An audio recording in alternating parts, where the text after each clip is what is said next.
हेर्नुस् आज हामी चाहिँ युज अफ कुड कुडको युज चाहिँ सिक्न गइरहेको छौँ। के तपाईँलाई मलाई लाग्छ कि मलाई पुरै कुडको युज गर्न आउँछ या तपाईँ कुडको युज गर्न चाहिँ कन्फ्युज हुनुहुन्छ? यदि दुवै अवस्थामा हुनुहुन्छ भने अब चाहिँ आज चाहिँ पुरा सिकेर जानुहोस् है।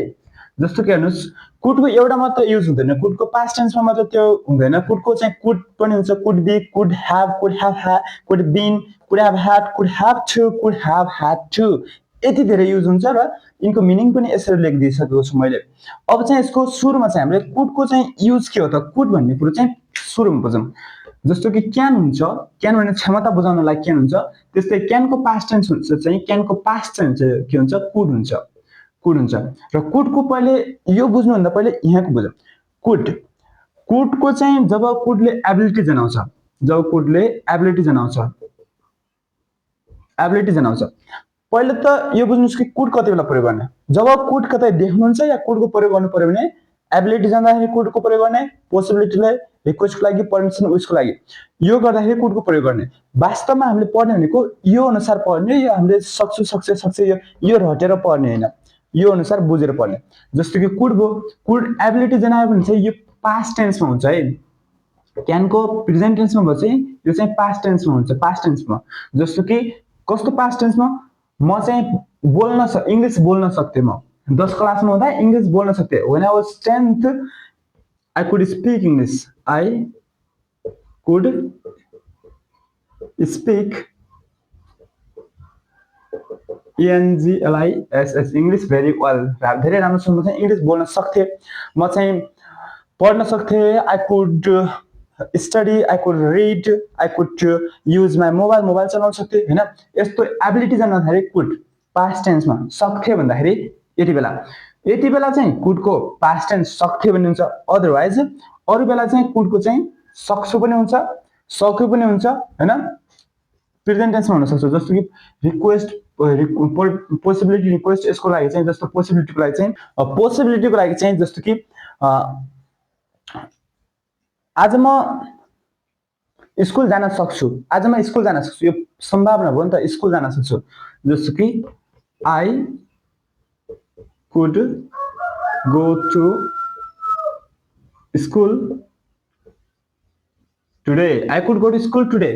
यो तपाईले I could go to school भनेर म हिजो स्कुल जान सक्थेँ भन्न त त्यो सामान्य भाषामा त भन्न सक्थेँ, तर सक्थेँ त्यो कुड त्यति बेला कुड प्रयोग हुँदैन। त्यसलाई चाहिँ हामी प्रयोग गर्छौँ जेनरली के प्रयोग गर्नु पर्ने हुन्छ, कुड ह्याभ प्रयोग गर्नुपर्ने हुन्छ। त्यो बेला चाहिँ म स्कुल जान सक्थेँ भनेर। अहिले चाहिँ I could go to school सम्भावना भयो, पास्टमा पनि हुन सकिन्छ, अहिले पनि हुन सकिन्छ। त्यस्तै रिक्वेस्टको लागि कुड यु हेल्प मी, के तपाईँ मलाई सहयोग गर्न सक्नुहुन्छ, कुड यु हेल्प मी। अनि चाहिँ पर्मिसनको लागि कुड आई गो देयर, के म त्यहाँ जान सक्छु। अनि चाहिँ permission, you could go there, तिमी वहाँ जान सक्छौ। विशको लागि चाहिँ I wish, I could do this, काश सायद म यो गर्न सकु। अनि यस्तो कुरा चाहिँ कुडको प्रयोग हुन्छ। यो यति बुझिसकेपछि कुड कसरी प्रयोग हुन्छ थाहा पाउनुभयो। एबिलिटी जान्दाखेरि चाहिँ पास्ट टेन्समा चाहिँ क्षमता थियो भन्ने कुरामा, अदरवाइज कुडको चाहिँ प्रेजेन्ट टेन्समा पनि प्रयोग हुन्छ। नझुकिनुहोस् कि कुड भन्ने चाहिँ पास्टमा मात्रै हुन्छ भन्ने नझुकिनुहोस्। अब चाहिँ हामी यहाँ सबै युज पढ्नेछौँ। जस्तो कि यहाँको दुईवटा सेन्टेन्सको युज बनाऊ। यो सक्थ्यो, ऊ चाहिँ के गर्न सक्थ्यो, ऊ इङ्ग्लिस बोल्न सक्थ्यो, ही कुड स्पिक इङ्ग्लिस। अनि सक्यो, त्यो चाहिँ यहाँ आउन सक्यो, यहाँ बल्ल तल्ल के गरी त्यो यहाँ आउन सक्यो। he could come here some, बल्ल तल्ल त्यो यहाँ आउन सक्यो। यो मोडल भर्बहरुसँग सधैँ भी1 प्रयोग हुन्छ है, हुन्छ। यदि यो बी बिन लाग्यो भने मात्र भी3 फर्म हुन्छ, नत्र भी1 फर्म हुन्छ। र चाहिँ आफूले के भन्न खोज्नु भएको त्यो भनिहाल्नुस्। यो अप्ठ्यारो, यो मिल्छ कि मिल्दैन भन्ने नसम्झिनुहोस् नसोच्नुहोस्, किनकि यसको धेरै युज हुन्छ। कुडको पोसिबिलिटी हुन्छ, कुड पास्टमा पनि हुन्छ, प्रेजेन्टमा पनि हुन्छ। त्यही भएर आत्तिने होइन, आफूले भन्न खोजेको कुरा भनिहाल्ने एज पर सिचुएसनको अनुसार सेन्टेन्सको अनुसार त्यो बुझ्ने बुझिन्छ। अब जस्तै कुड बी भने चाहिँ एउटा चाहिँ हुनसक्छ, तिमी विद्यार्थी हुन सक्छौ, कुड बी चाहिँ हुन सक्छौ, बी भने हुनु भन्ने हुन्छ, त्यस्तै कुड भने सक्छ। You could be a student, you could be a student, तिमी विद्यार्थी हुन सक्छौ, तिमी चाहिँ विद्यालयमा हुन सक्छौ। You could be at school, तिमी स्कुलमा हुन सक्छौ, तिमी घरमा हुन सक्छौ। You could be at home. अब त्यस्तै कुड बी गर्न सकिन्छ, इङ्ग्लिस बोल्न सकिन्छ, कुनै सब्जेक्टलाई नै गर्न सकिन्छ, काम गर्न सकिन्छ भने चाहिँ, जस्तो कि इङ्ग्लिस बोल्न सकिन्छ, ENGLISS, English could be spoken, English could be spoken, English बोल्न सकिन्छ। तिमीले मार खान सक्छौ, तिमीलाई पिट्न सकिन्छ, you can be beaten, you could be beaten. यसमा चाहिँ एउटा अर्को पनि के पनि एड गरिदिउँ भने कुडको ठाउँमा यो यति बेला क्यान पनि प्रयोग हुन्छ, can be, maybe, might be. Possibility जब जब पोसिबिलिटी हुन्छ, पोसिबिलिटीको सम्बन्धमा चाहिँ हामीले can be, could be, maybe, might be यो सबै एउटै हुन्छ। यिनीहरू पास्ट प्रेजेन्ट भन्ने हुँदैन, पोसिबिलिटीको ठाउँमा टेन्सको उ गर्नुपर्ने हुँदैन। अब चाहिँ अर्को कुड ह्याभ हुन सक्थ्यो, सक्थ्यौँ जस्तो होइन, कुनै काम गर्न सक्थ्यौँ। म चाहिँ के गर्न सक्थेँ भने चाहिँ यदि मैले चाहेको भए हिजो म तिमीलाई पैसा दिन सक्थेँ होइन, पैसा दिन सक्थेँ, यस्तो भन्नु पर्यो भने इफ आई वान्टेड, यदि मैले चाहेको भए के गर्न सक्थेँ, म तिमीलाई पैसा दिन सक्थेँ। आई कुड ह्याभ भित्र छ है, could have given money to you. If I wanted, I could have given money to you. यदि मैले चाहेको भए चाहिँ म के गर्न सक्थेँ, म त्यसलाई पेड दिन सक्थेँ। If I wanted, I could have beaten him. होइन, I could have beaten him. त्यसो भयो। अब चाहिँ साथमा हुन सक्छ, जस्तो कि यो साथमा हुन सक्छ, यो फेरि पोसिबिलिटी जनायो। यति बेला चाहिँ कसरी चाहिँ मसँग कार हुन सक्छ, मसँग किताब हुन सक्छ, मसँग तिमी हुन सक्छौ होइन, यस्तो। हिजो प्रिभियस भिडियोमा क्यानको युज सिकेको थियौँ, त्यति बेला के भनेको थियौँ, can have, I can have a car, मसँग कार हुन सक्छ। त्यस्तै क्यान ह्याभ जस्तै यो पनि कुड ह्याभ र क्यान ह्याभ एउटै हो। I could have a car, मसँग कार हुन सक्छ, मसँग बाइक हुन सक्छ, I could have a bike. मसँग तिमी हुन सक्छौ, I could have a you, यस्तै हुन सकिन्छ। अब चाहिँ कुड ह्याभ बिन, फेरि यो बिन र बी आएर बी3 फर्म लाग्यो भने चाहिँ प्यासिभ टेन्स, प्यासिभ भोइसमा हुन्छ। त्यो अहिले पढेको छैनौँ, तर बुझ्नुहोस्, सेन्टेन्स कसरी बनाउने फर्मेट बुझिहाल्नुहोस्, बिस्तारै पछि बुझिन्छ। जस्तो कि अब कुड ह्याभ बिन, एउटा कुड ह्याभ बिनमा चाहिँ हुन सक्थ्यो, यो अवस्थामा हुन सक्थ्यो। तिमी चाहिँ के हुन सक्थ्यो, तिमी चाहिँ हिजो स्कुलमा हुन सक्थ्यौ, जब पानी परिरहेको थियो त्यति बेला तिमी स्कुलमा हुन सक्थ्यौ होइन।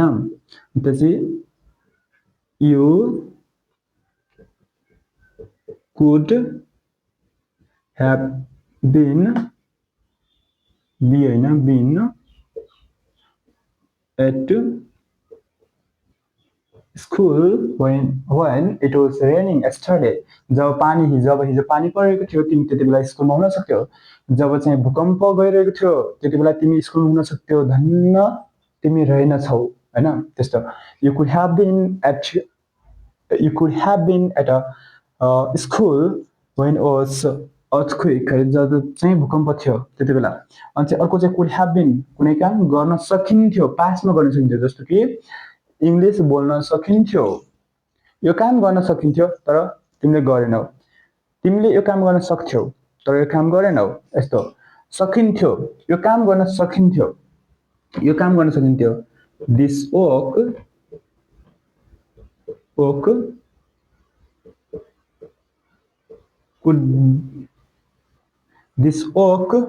could been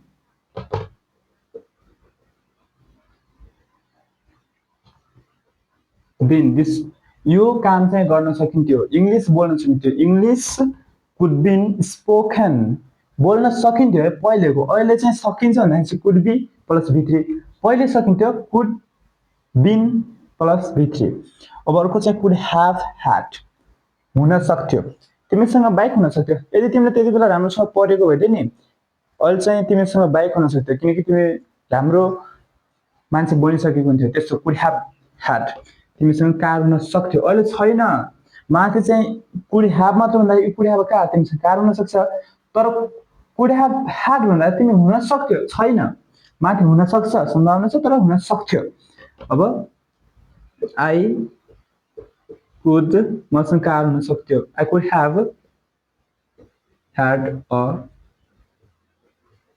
car I could have had a car मसँग कार हुन सक्थ्यो if I had worked if I had worked hard हैन if I had worked hard यदि मैले पहिले कडा मेहनत गरेको भए मसँग कार हुन सक्थ्यो now I could have had a car मसँग कार हुन सक्थ्यो यस्तो हुन सक्थ्यो सम्भावना हो छैन अब चाहिँ अर्को चाहिँ कुड ह्याभ टु भने चाहिँ आज म चाहिँ स्कुल जान पर्न सक्छ तिमी मलाई मजाम नभन किनकि म आज स्कुल जानु पर्ने हुन सक्छ कुनै काम गर्नु पर्ने हुन सक्छ भन्दाखेरि चाहिँ जस्तो कि म चाहिँ स्कुल जानु पर्ने हुन सक्छ I could have to go to